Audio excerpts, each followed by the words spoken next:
My name is Tracy Freinberger, Chair of the Board at Sirron Holdings Group.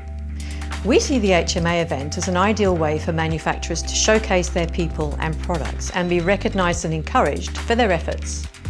Capturing business highlights through video gives participants and sponsors excellent corporate profile and social media material, so we're very excited to support the HMA as 2022 video sponsors.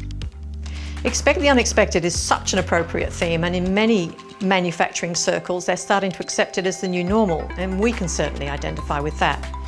As an example, prior to the pandemic, our core business was manufacturing commercial glass and dishwashers through our Norris Industries division. We also manufactured a small range of cleaning products and detergents, mainly targeted at hospitality. But the pandemic forced a shift in our business focus to manufacturing bulk sanitisers, disinfectants and soaps.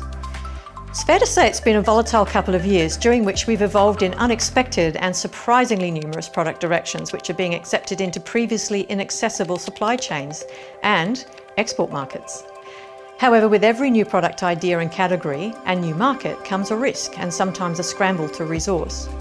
So the contacts we've made over the years through the HMA were priceless in connecting us with the right people and the right advice throughout this journey. Without a doubt, these connections and relationships were key to our fast and flexible response, which we feel has been the biggest contributor to our success. So withstanding and now even inviting new challenges has made us more resilient and confident in our ability to adapt to sustain our business. We're pleased and proud to support the HMA as a sponsor, and it's our way of saying thank you to the HMA for all they do for the manufacturing community and all they've done for us.